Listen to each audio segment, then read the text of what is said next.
Welcome to Weight Loss Muscle Radio, episode 33. In this episode, we're going to talk about how to make big goals look small. Okay.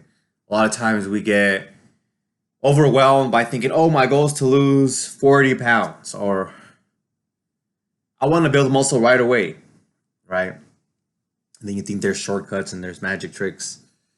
And things like that. Now, first, I'm going to talk about how to commit. Then I'm going to talk about how to make realistic goals so that you lose a pound a week or gain a pound a week. Doesn't mean you're going to build muscle every week, a pound of muscle a week, but it's a good indicator. Okay, if you're increasing 1 pound a week, okay? And then how to track all this stuff. Okay. Now, number one, for you to even start taking action, you need to commit to your goal. I've been talking about this recently. I guess everybody who's been coming up to me has been talking literally about goals, like how to start taking action, right? Because it's a fitness goal. How do I make my goals look smaller? How do I not get overwhelmed? Right? So first step, before you do that, before you even start questioning your action, is you have to commit. Okay, dedicate your life to it. Dedicate your time, your energy, your money into what your goal is. You know, you can ask yourself questions. How can I make this easier? How can I, or who can help me, right? But when it comes to fitness, you have to do it. Nobody can work out for you, right? Nobody can eat for you. You have one body and one mouth, okay? So let's go on to the second one. How do you make goals look small? For you to build muscle, you have to increase your calories by 300. Sometimes the 300 is not going to get you there. Sometimes 300 is not enough. So you have to add another 300 on top of that. Okay. And I've seen this with tall guys. Tall guys always tell me, hey, I don't gain muscle. I had a client who wanted to build muscle, but he also wanted to stay lean. I said, look, just trust me.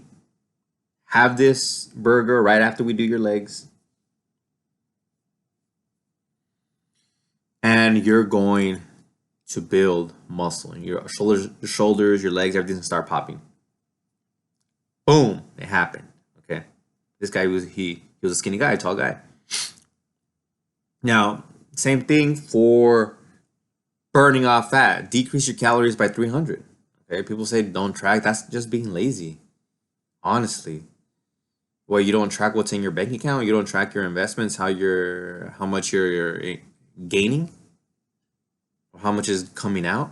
You have to track that stuff. You have to look at it. You have to have your goals as well.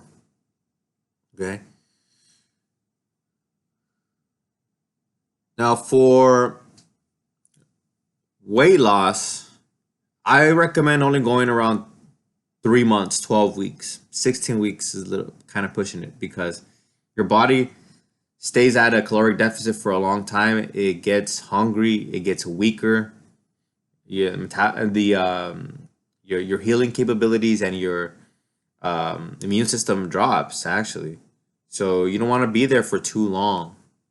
Because what you're doing there at that moment is you're literally starving yourself to a certain extent. The only time you really want to get crazy, shredded is if you're going into a bodybuilding competition, because it's not realistic being at a low body fat percentage for so long. Okay. But when it comes to being in a surplus, you could just be on a surplus, you know.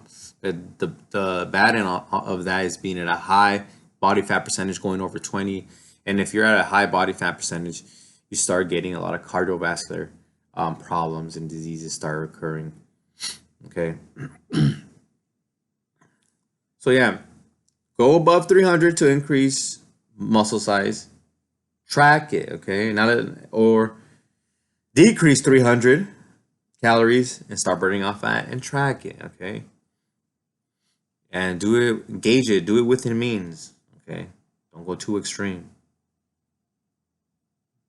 Because when you do 300 above or lower, it's doable. There's not much change in what you're doing and what you're eating. Okay, it's like a slight change. So it's a smooth transition into whatever your goal is going to be. Now, for the final part, track your progress. Okay, when it comes to your meals, track your meals. Dorian Yates, multiple time Olympia champion, he was gaining, he was tracking his meals. Okay, I don't hear that many people talking about tracking their meals when they're gaining, because you want to be at a surplus, or you're just eating. But he tracked it. He wanted to be sure, and it's all mathematics. It's all math. It's all arithmetic. You go down, same thing. Track it. Track your macros. Track your calories, and weigh it. Dorian Yates would weigh it for both in building muscle and for burning off the fat. He would track it. You know, and weigh it. Okay. Now, that's for your food. Now in our present times, our body weight scales come with apps. And those apps can track not only your weight, but the water, the muscle, okay? And the different types of muscle tissues as well. Okay. What's up, Ricky? So I have my Instagram live on right now. So I'll be talking to the people who are on the live if they have any questions. Okay. So in our present times, we have body scales that could give us so many measurements of our body, the water that we have, the amount of protein compared to the water in our body, the bone mass compared to the muscle in the water. Okay, and then you have graphs. They create graphs for you for all these components. It's so crazy. Okay, and it's pretty cool. Okay, you can also do this old school. Get a notebook. Okay, track all the foods you ate. Use the apps or the websites that are using to track your calories and write them down. I did that when I first started. Okay, and then I had a friend who's a nutrition major. He told me about the MyFitnessPal. He said, "Hey, check out MyFitnessPal." So MyFitnessPal is free. Right there, you can track your calories, your macros, and all the foods and meals that you have. Right there in that app. Okay, MyFitnessPal.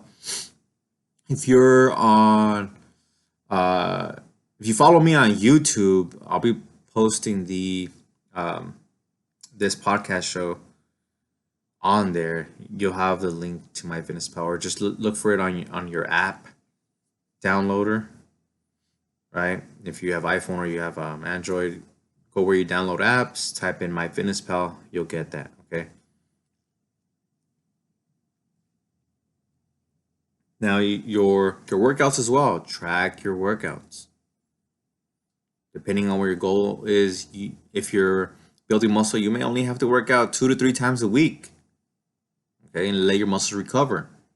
If you're burning off fat, you're probably working out 6 days a week, because the more activity level that you put in your body, the more calories you burn. Okay.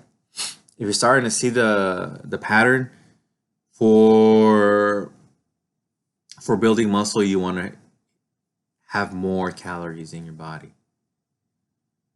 For burning off fat, you want to have less calories in your body. You want to burn off more calories, so you also want to increase your activity level, cardio and weights.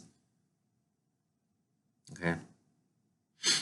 And then building muscle, eat more, a little bit less activity.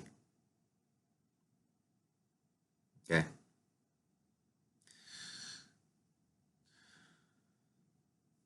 And that's how you're going to set your goals, okay? You're going to make realistic, doable, trackable goals for your nutrition, for your workouts and recovery.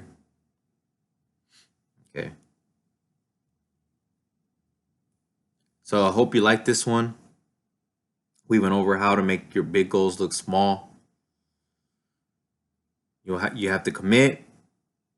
You can increase your calories 300 to build muscle, lower 300, and increase your weight by 1, or lose a pound a week. Okay, that's a good gauge. Or you could do 0.5, as long as you're progressing. That's how you make big goals look small. Focusing on small goals that you can attain. Every day you can attain increasing 300 calories or lowering 300 calories. Okay? And at the end of the week, of course, you can obtain increasing 0.5 or decreasing 0.5 in body weight. Of course.